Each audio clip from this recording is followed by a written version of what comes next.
Se você não me conhece, eu sou a doutora Amanda França, sou farmacêutica especialista em estética avançada e hoje eu vou trazer um vídeo para vocês para ajudar a aprender a integrar protocolos, montar, definir o que é melhor, o que não é uma opção para o seu paciente e tentar ajudar vocês aí na hora que recebe um paciente e quer montar um protocolo para ele. Já vai deixando aí o seu like, compartilha com alguém que está precisando aprender sobre isso, que eu quero compartilhar com vocês meus 7 anos de experiência. Então vamos lá. Hoje eu trouxe aqui para vocês essa paciente e eu vou falar primeiro o que ela trouxe de queixa para mim inicialmente. Ela chegou aqui pedindo para fazer fios de sustentação. Quero fazer fio porque eu ouvi que é bom, eu tô muito incomodada com o meu rosto todo derretido. E aí o que eu passei para ela? Olha, fio não é a melhor opção para você nesse primeiro momento, mas vou te explicar na frente por que a gente não pode utilizar o fio. Então, é bom vocês terem um processo de avaliação. Primeira coisa que a gente deve fazer é uma anamnese detalhada com o seu paciente para saber os hábitos dele. Se ele bebe água, se ele fuma, vai com frequência pelo menos uma vez ao dia ao banheiro, né? Se o intestino funciona bem, se toma muito sol. Por quê? Isso já é um primeiro indício para você entender como começou aquelas disfunções estéticas, se é uma possibilidade o tipo de tratamento que você está pensando. Essa paciente, por exemplo, ela trouxe para mim que ela fumava. É bem incompatível os tipos de disfunções estéticas dela com uma pessoa que fuma. Uma pessoa que fuma vai ter um rosto mais opaco, uma pele mais opaca, porque é oxidada. A fumaça do cigarro vai oxidando aquela pele e deixando ela mais escura. Uma pessoa que não bebe muita água vai ter uma hidratação da pele prejudicada. Uma pele que não está hidratada tem dificuldade de produzir colágeno. Colágeno já é produzido com dificuldade a partir dos 30 anos. Essa paciente, quando chegou aqui para mim, tinha 67 anos. Então, é muito importante essa anamnese antes de falar sobre qualquer outra coisa. Então, é uma coisa que eu boto no meu paciente. Bom, depois a gente fala sobre procedimentos. Vamos falar sobre os seus hábitos, coisas que podem melhorar para a gente já começar a ter alguma resposta. Toquei muito na tecla do cigarro. E nesse dia, ela falou para mim que parou de fumar. E vocês vão ver lá no final o resultado. Provavelmente ela parou mesmo. Após determinar essa parte da anamnese, é importante você também saber se essa pessoa está utilizando ali algum produto interessante em casa, né? Um hidratante, um protetor solar. Também são coisas que vão determinar bastante o sucesso do seu tratamento. Então eu já pergunto, o que você tem em casa? Pra gente tentar também aproveitar o que essa pessoa tem. No intuito de fazer o melhor pelo nosso paciente, queremos passar tudo o que a gente sabe de maior novidade no mundo da estética, mas que às vezes financeiramente é inviável para aquele paciente. Então uma coisa frustrante, se põe no lugar do seu paciente, é chegar numa consulta e descobrir que tudo que você tem em casa, que às vezes você gastou bastante, não é o que aquele profissional gostaria que você usasse. Não é possível que tudo que você tem não dá para se aproveitar nada, sabe? Então sempre dá para aproveitar alguma coisa, mas obviamente se alguma coisa ali dentro da rotina da pessoa de produto for incompatível com a pele dela, aí não tem jeito, você tem que orientar o seu paciente. Já monta uma receitinha ali, isso agrega muito no seu atendimento. Um gel facial, né, de limpeza adequado com o tipo de pele dela. Nesse caso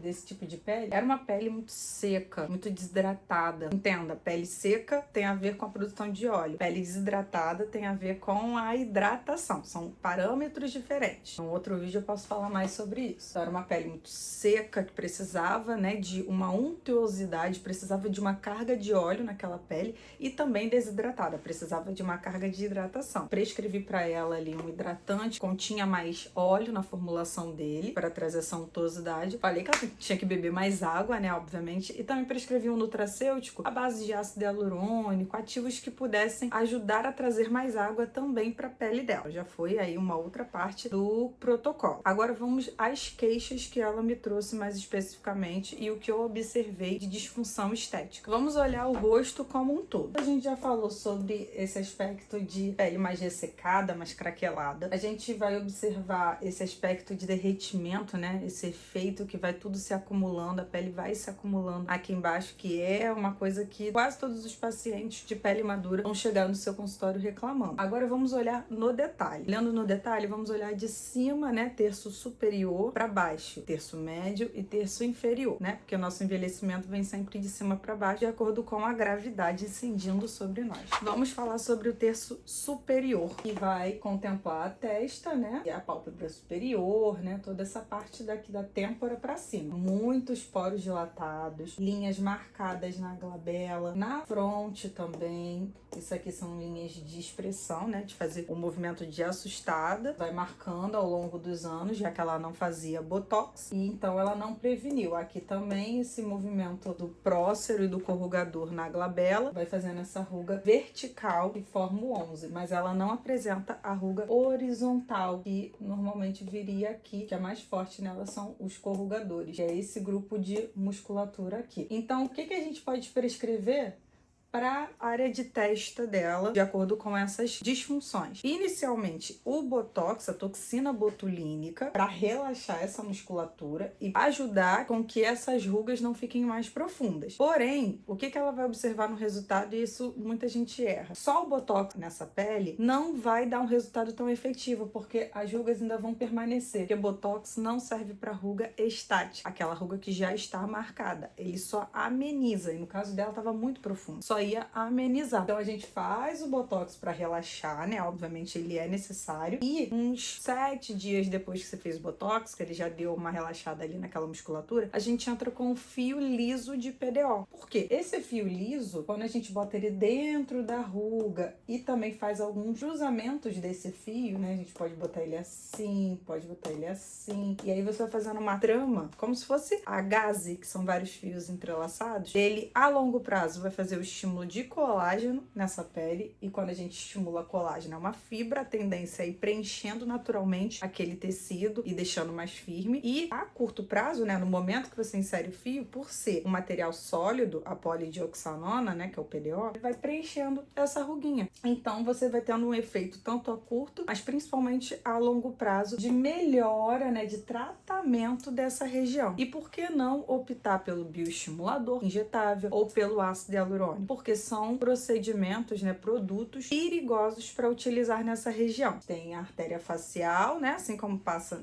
em todo o restante do rosto. Tem a artéria facial com pouca camada de tecido, né, um tecido mais delgado nessa região. Então ela vai estar mais vulnerável. E além disso, a gente tem a artéria oftalmica, né, que passa nessa regiãozinha que está muito íntimo contato com a área dos olhos. Então você pode ter uma migração do gel de ácido hialurônico, bioestimulador, para a tua área dos olhos e causar uma cegueira, uma necrose nessa região, e que é quase impossível da gente conseguir reverter com a hialuronidase, porque é um movimento muito rápido e muito difícil da gente achar artéria oftálmica, por exemplo, para poder dissolver aquele ácido hialurônico. Isso no caso do ácido hialurônico. Quando é bioestimulador, a gente nem consegue dissolver, não tem antídoto. Então assim, é muito perigoso. Eu particularmente não faço, porque eu gosto de dormir tranquila. Não invento história aqui. Se você quer tentar ir por sua conta e risco, porque na estética não tem o certo ou o errado, né? Tem coisas que são prudentes, outras não. Agora eu vou chamar atenção para a área dos olhos dela. Você percebe que tá muito craqueladinha a pálpebra inferior e que tem bastante excesso de pele na pálpebra superior. Também é importante falar aqui, ó, da lateralzinha dela, ainda tem um excessinho de pele da pálpebra superior, fazendo uma ruguinha aqui, ó, desse lado também. Dá pra ver que o cílio tá em cima. Nesse caso, é importante a gente ser sincero com o seu paciente. Quando a gente fala da pálpebra superior, já tem muito excesso de pele aqui. Você pode até tentar fazer procedimentos de retração, como jato de plasma, próprio ultrassom microfocado para subir, né, a pálpebra. O próprio botox também, se a gente trabalhar aquela pálpebra, vai dar uma subidinha, mas nada disso vai ser tão eficaz quanto a cirurgia de remoção de pele da pálpebra, a blefaroplastia, que no caso dela já é uma indicação mais inteligente. Senão o teu paciente vai começar a gastar, não vai ver aquele resultado que ele tá querendo. No fim das contas, ele já gastou até mais do que gastaria com uma cirurgia plástica, de blefaroplastia, por exemplo, e você deixou ele insatisfeito. Então é muito bom a gente ter o pé no chão, ser sincero, dar o melhor custo-benefício para o seu paciente. E foi o que eu passei para ela. Falei, olha, o que a gente já vai fazer na sua testa já vai melhorar a sua pálpebra superior. Mas, se você quiser realmente um resultado mais eficaz, remover mesmo essa pele, é melhor fazer a cirurgia. Na pálpebra inferior, ela já não tem um excesso tão grande, que aí é o caso daquelas pessoas que formam uma bolsa como se fosse um caído, um acúmulo aqui embaixo da calha lacrimal. Ela não tinha. Ela tem um craquelado e uma flacidez importante nessa região, mas que eu sabia que eu ia conseguir entregar uma coisa bacana, mas não impediria dela fazer a cirurgia nas duas pálpebras, né? Por conta dessa flacidez na pálpebra. Tem alguns procedimentos que são interessantes para fazer. No caso dela, a gente fez o peeling químico associado ao microagulhamento. É um procedimento um pouco mais simples, um resultado um pouquinho mais conservador, mas que também já ajudou. Por Por quê? A gente vai chegar no final num protocolo extenso e ela tinha um orçamento limitado pra gente conseguir fazer aquele tratamento. Não adiantaria eu entrar com procedimentos como um ultrassom microfocado, vai sair mais caro nessa região. Então eu optei por um procedimento que ia sair um pouquinho mais barato para ela e ainda assim ia entregar um resultado ok para o que eu precisava fazer nela. Além disso, vou trabalhar aqui nessa profundidade o ácido hialurônico. Só que aqui você tem que saber fazer. Depositar esse ácido hialurônico abaixo do músculo na tua região suborbicular. E se você tentar fazer como se fosse um preenchimento de olheira aqui, vai dar bolsa, porque ela tem flacidez, tem excesso de pele. Quando puxar água, aquela água vai ficar ali fazendo uma bolsa, o que não é bonito. E mesmo que você bote hialuronidase, sempre vai ficar uma coisa a mais, né? Uma bolsinha. Agora, quando você vem e faz um preenchimento por baixo do músculo, nesse pontinho mais ou menos aqui, que seria a região suborbicular, você consegue ressaltar aquele tecido, só que como ele tá embaixo do músculo, ainda que ele puxe água, o músculo trava dele inflar a região. Não vai dar a bolsa no paciente e vai tirar um pouco dessa profundidade que ela tá aqui. Esse craquelado, por a região tá mais magrinha, vai dar uma esticadinha. Junto com aquele peeling, aquele microagulhamento que eu prescrevi pra ela antes, já vai dar um resultado bem mais legal. Isso significa que vai melhorar 100%, mas vai dar uma boa melhora. E o Botox também, né? Ser feito nessa região pra aliviar as ruguinhas de expressão e evitar que elas se formem mais à frente. Um pulo do gato que eu dei com ela também, que foi um over delivery, né? Entregar mais do que aquele paciente está esperando, foi prescrever uma limpeza de pele para ela. Na verdade, até mesmo fazendo ali o procedimento, falei, não, vou te dar uma limpezinha. Por quê? Vocês observam? Olha o nariz dela como tá cheio de cravinho pretinho que tá sobressaindo. Então, o que vai adiantar a gente melhorar a pele dela como um todo e ainda ter esses cravinhos aqui, que é uma coisa relativamente simples de retirar. Então, foi algo que eu embuti no protocolo dela, fiz a remoção numa das sessões que ela veio e que ela adorou, porque limpou, clareou o narizinho dela. Então, foi um plus legal. E, finalmente, a gente chegou no terço inferior, né? O terço, um pouco do terço médio com o terço inferior, onde tinha a principal queixa dela, que era esse excesso de pele, e dá aquele efeito do bulldoguinho que a gente chama de jaw. Erradamente, muitos pacientes chegam e já querem, eu quero isso aqui que me incomoda, só isso aqui, não me incomoda mais nada. Ou só o bigode chinês e isso aqui. E nós, profissionais, já sabemos que todo envelhecimento, toda cascata de envelhecimento vai ter vários outros processos que levaram à formação daquela jawzinha, daquele bigode chinês, e não adianta tratar só essa região, porque não tá tirando o que tá realmente formando aquela ruga. E aí ela pensou que se ela fizesse fios de sustentação, né, e puxasse, ela ia tirar esse bigode chinês daqui e tirar essa ruguinha aqui de baixo, né, o bulldoguinho. É uma coisa que a gente precisa orientar o paciente. Vocês acham que num rosto magrinho como é o dela, se eu insiro ali uns 4 fios para cada lado, que ainda assim não vai ser uma quantidade muito expressiva pro caso do derretimento dela, vocês acham que vai ficar um resultado natural, que vai ficar bonito? A resposta é não, porque ela tem a face magra. A possibilidade daquele fio ficar aparente, de fazer craquelamento na pele dela, porque tem excesso de pele, era muito grande. Então não era um procedimento interessante pra gente entrar. E inicialmente foi o que eu passei pra ela. Falei, olha, a gente vai tratar com outras coisas a sua pele, e se um dia ela se mostrar apta para receber os fios, a gente faz. Então, para finalizar o que eu prescrevi para ela, como aqui tem o bigode chinês, tem a marionete, tem a jaw e tem um queixinho caindo, apontando para baixo, que é normal, faz parte do envelhecimento. Tem uma boca que tá entrando, olha aqui, ó, já tava até grudando esse tecido aqui embaixo no lábio inferior. Em lábios mais maduros vocês vão encontrar muito isso. Vocês vão encontrar também o ponto dela de zigomático muito alto e o ponto dela aqui de luz lá no ângulo de mandíbula quase nada. Então tá dando uma distância que não tá ficando muito harmônica na região dela. Dá um aspecto cadavérico, né, esquelético, da pessoa aparentar mais magreza do que ela realmente é. O que a gente propôs para o caso, né, dessas questões no terço médio e inferior. Aí a gente tem que olhar o rosto como um todo. A gente vai fazer um suportezinho com ácido hialurônico nesse ponto de suborbicular. Quando você traça aquela linha para achar o ristal, né, que você faz cantinho da área dos olhos, com canto de boca e cantinho da asa do nariz, com tragos da orelha, e você chega numa interseção, normalmente esse pontinho que tem a profundidade, né, ele faz uma ligação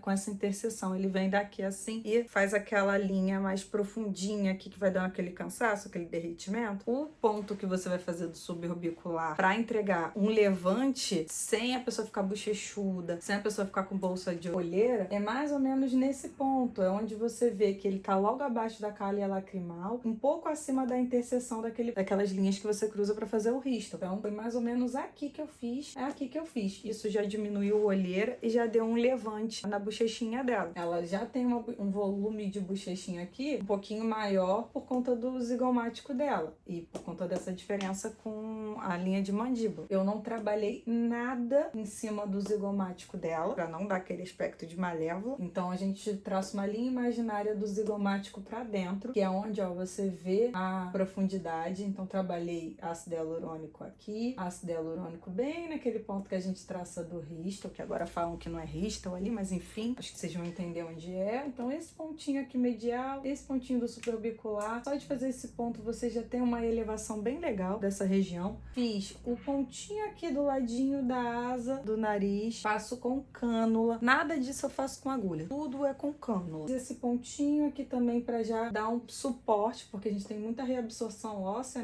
nesse ponto. Como a face dela era magrinha, eram pontos bem conservadores, né, em relação à quantidade, e já ia dando uma diferença bem grande, então é melhor você ir fazendo aos poucos quando a face é mais magrinha. Por fim, só depois de estruturar essa região de malar, eu fiz um pertuitozinho aqui e vim com a cânula, debridando com a própria cânula a linha de bigode chinês dela e depositando um pouco de ácido hialurônico para hidratar aquela linha. Uma coisa que eu gosto de fazer também é usando aquele pontinho que eu entrei aqui com a cânula para fazer o risto, eu venho aqui contra a ruga do bigode chinês, faço pequenas travinhas com pouquinha quantidade de ácido hialurônico para também ajudar a amenizar essa linha marcada ali, né, que vai estar formando uma dobra. Isso já vai subir, já vai dar uma boa resposta de lifting no rosto, mas é muito interessante nela também fazer a parte de linha de mandíbula. E aí eu vou mostrar ela em outra posição. E aí, para finalizar o protocolo com o ácido hialurônico, a gente precisa preencher essa região aqui até esse limite. É quase como esse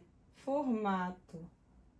Vocês percebem? E aí vocês vão encher essa região com ácido hialurônico até a região de jaw, e você vai começar a ter esse movimento de lifting. Você vai ajudando a devolver o volume que essa paciente perdeu com o tempo e vai amenizar bastante esse volume de jaw. Uma outra coisa do protocolo que vai fazer muita diferença é trabalhar o queixo dela. Não para dar volume de queixo, porque ela não tem problema com o volume de queixo, mas dar uma luz para conseguir mudar esse apontamento que o queixo dela tá dando para baixo. Ele tá caído, ele tá para baixo, ele precisa subir, apontar para frente. Então, a gente dá uma luzinha, né, nessa região bem média. Então, quando a gente trabalha a volumização aqui, a tendência é o rosto esticar, fazer um lift. Ele vai esticar para cá e vai esticar para cá. E aí, esse excesso de pele também ameniza, né? Vai trabalhar e ajudar a não aparecer tanto. E, logicamente, vocês estão esperando a hora que eu falei que eu prescrevi para ela um bioestimulador de colágeno também, que não adianta botar ácido hialurônico nessa pele que tá flácida sem trazer uma base. Eu falo que o estimulador de colágeno é o alicerce da casa, e aí o ácido hialurônico serão os tijolos, né, que você vai construir naquela casa. Ninguém vê o alicerce, mas ele é extremamente necessário.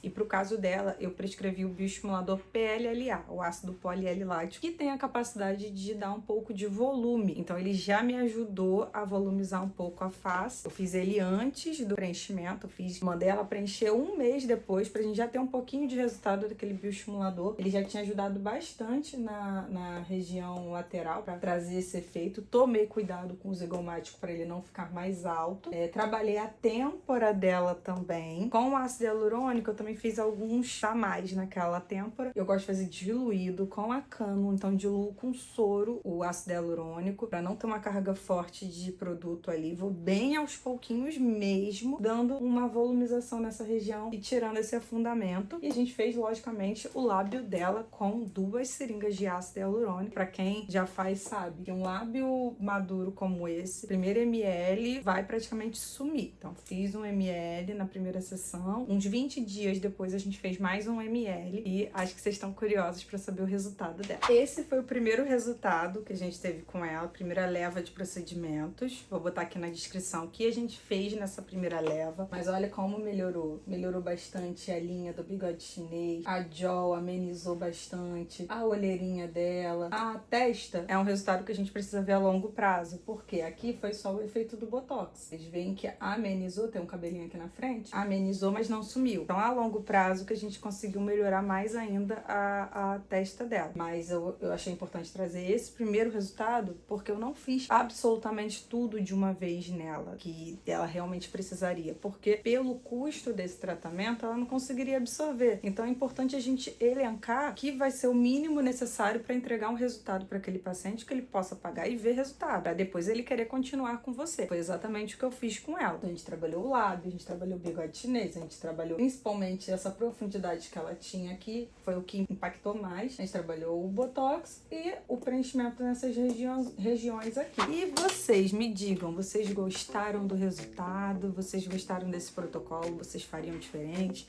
Vocês já vão pegar alguma coisa aí para aplicar no de vocês? Se vocês tiverem ideias, quiserem ver mais vídeos como esse, botem aqui nos comentários. Envia para um colega que tá precisando também ter essa dica, essa luz para ajudar também no crescimento do canal. E até a próxima.